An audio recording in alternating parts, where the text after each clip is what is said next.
Hello, hello!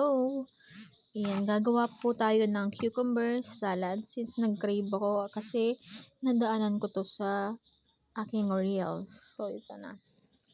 Ayan, pinrepare ko na, nilagyan ko ng paminta yung lalagyan. Tapos, ito yung ingredients. Itlog, cucumber, kamatis na green. Pero mas prepare ko kasi green. Pwede naman yung hinog yung ilagay ninyo. Sibuyas, lemon, mayonnaise, tsaka asukal. Yan. Pero, yung iba kasi nilalagay nila honey. So, hindi tayo mayaman. Char.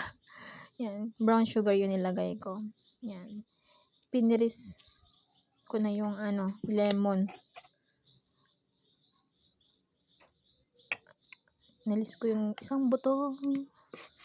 And haluin lang natin yung gagawin nating dressing ng ating salad.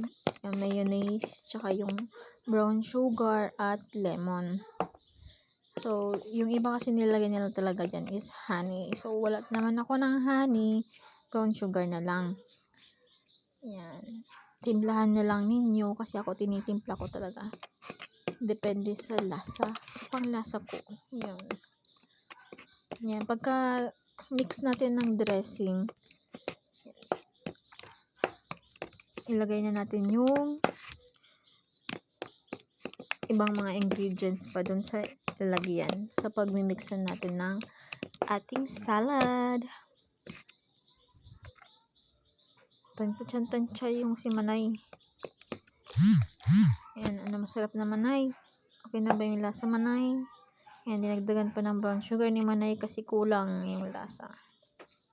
Medyo madami din yung mayonnaise na. More on tansya na lang tayo. Uso naman yun, di ba?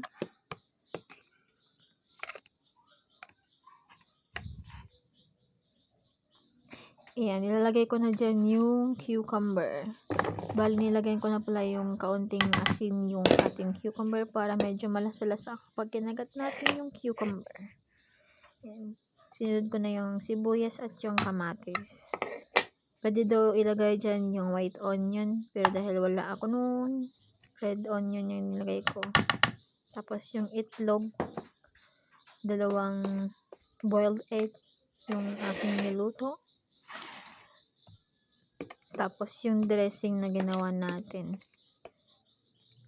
Yung mayonnaise na may lemon at sugar or honey, pwede natin ilagay.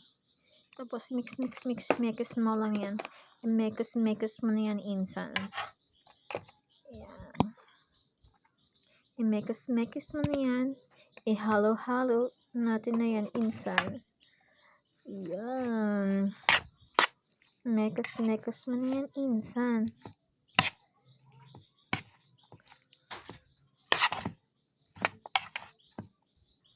Sige insan, ihalo mo yan insan. Mix mo na.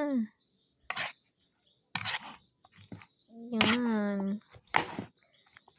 Diba? Ang sarap-sarap nyon.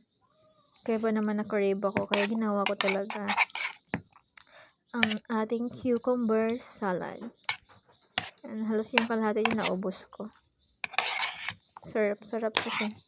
So, bagay pala to sa mga nagda-diet daw.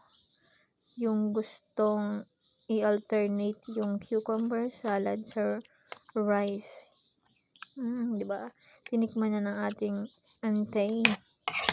Ang lasa okay na. Mekos na yan. Sige na, bye-bye!